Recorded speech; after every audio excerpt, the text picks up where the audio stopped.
So I finished a 12-hour day at work, not including the commute, and just bothered by a lot of things that I saw today. Um, but one of the things that I was bringing up tonight was the younger people today. I'm learning that I remember when I was younger, my grandparents and other older people seemed so disconnected from us because we were the generation that brought in the computers. You had the Apple II Plus, the Apple IIe, you had the Commodore VIC-20, you had Atari, you had all these different things that were just starting to take off, and we were the generation that introduced it, and there was a just total disconnect between my generation when I was younger and our grandparents. And it's funny because time is so fast today. It's moving so fast, which I can't really get into right now, but a day is not what a day was 200 years ago. I mean, it's still a day, it's still 24 hours, but it's moving at a different speed throughout the day. The pressures, and it's just a lot. I'm not even going to get into it, but the bottom line of what I'm saying is what would have took 50 years ago for things to be ahead of its time, it was almost a generational gap between my generation and Generation Z. Or just in 15-20 years, there's a major disconnect where the younger people are just so much different from the Generation X generation. So it didn't have to take a whole lifetime. We're moving so fast that it's like, that's part of what I'm bringing up, is that younger people, they're total. A lot of the younger people are just so desensitized and so disconnected, and that's not how my generation was. It was kind of like that, but not on that level. And now the younger generations, if you try to correct them or give them instruction or say you're doing something wrong, a lot of the younger generation so easily offended, or if you say, hey, I'm just giving an example, hey, doing drugs is not good. Oh, you're judging me. Well, no, drugs have never been good for anybody. Oh, you're just judging me, or the way you said it was very dogmatic, whatever.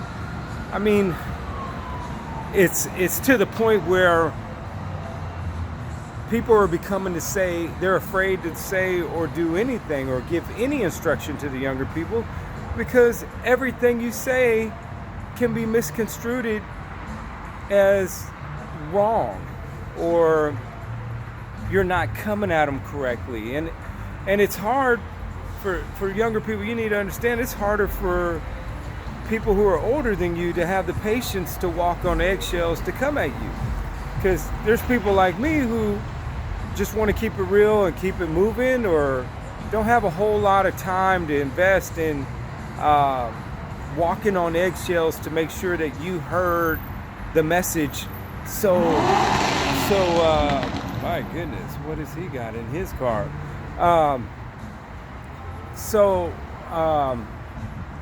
This car was so loud I lost my train of thought.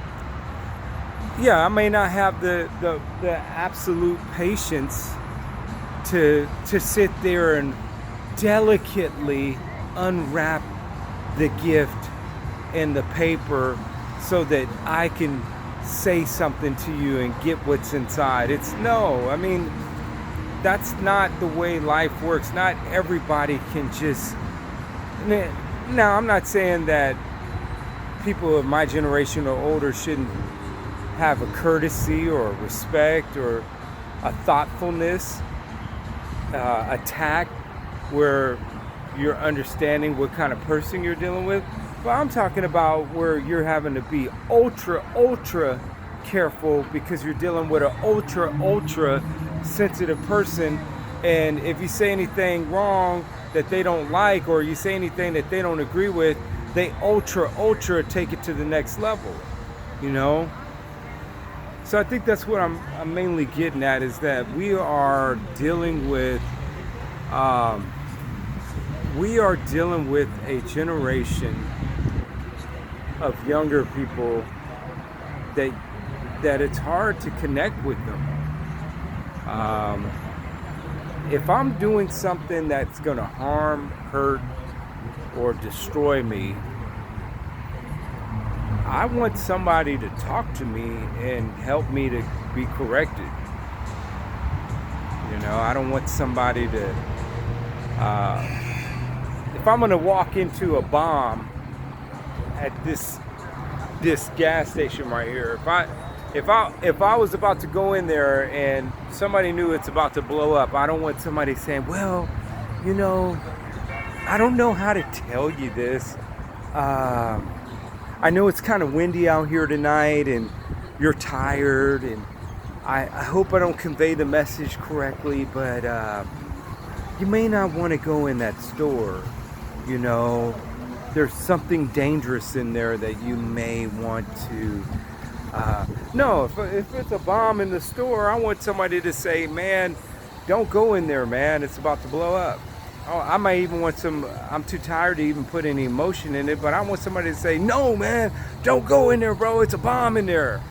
Well, if my life is headed down a path where I'm becoming weird, or I'm doing something that's going to destroy me, or I'm acting in a behavior that is being interpreted as extremely weird, I want somebody to tell me.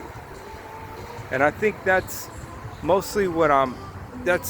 just mostly what I'm saying tonight, is that I'm concerned for the younger people.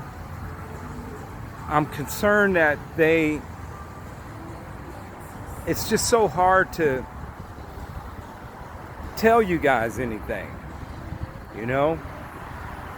And you guys you're not listening to anybody. And you're so some of the young people, God bless the younger people who got a thick skin and real strong and want to take correction and rebuke and actually listen and become what ultimately God wants you to be, and walk in purpose, etc., etc.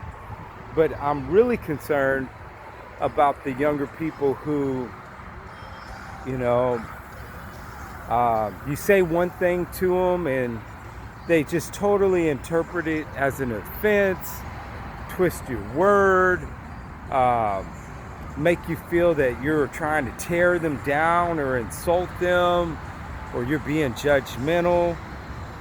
I mean, how am I being judgmental if I bump into a 20-year-old man who is buff, 300 pounds in muscle, and then has a wig on with some lipstick, and a dress, and his calves are bigger than my arms?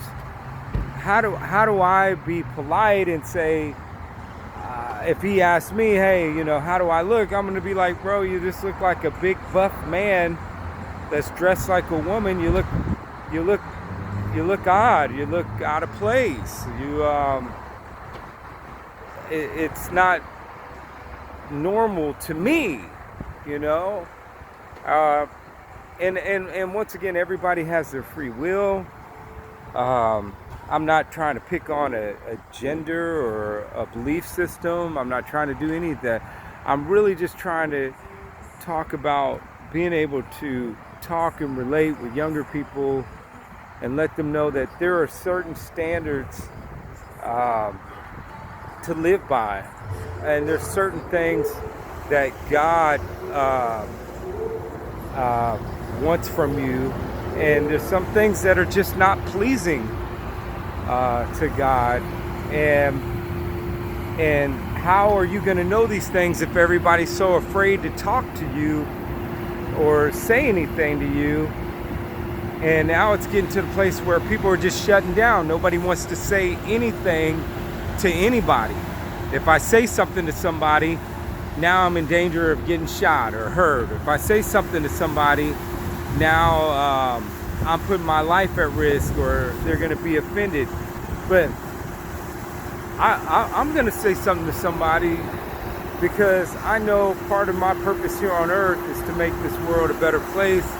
But I can't make it a better place if I can't talk to people, or I can't say something to somebody, or I can't give correction where it's needed. But I can't do correction where it's needed, or talk, or share, or vocalize my thoughts or opinions if you can't say something to somebody without them being instantly offended or taking it in the wrong way. So just wanted to share a little bit about that. The main premise of what I'm just trying to share tonight is that younger people have to have a little bit more tolerance and understanding of the older people and where they came from, how they were raised, and that, you know, there may be some things you could actually learn. You know, my parents always said a hard head makes a soft behind. I didn't understand what that meant, but the bottom line is, it's like if you have a hard head, somehow or another your behind is going to hurt because you're going to be hit in the behind so much. I don't really understand the analogy, to be honest with you. It's an old saying. It really doesn't make any sense to me. But the only thing I can say is that if you're hard-headed, you're going to end up on your behind in jail, or you're going to end up on your behind, or somehow or another life's going to kick you in the behind.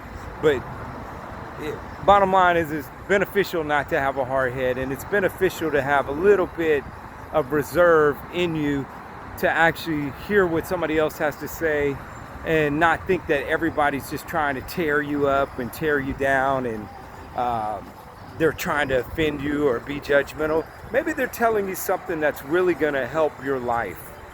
And maybe some of the hang-ups that you're having is because nobody can tell you anything. So have a good night. I thought I'd share that.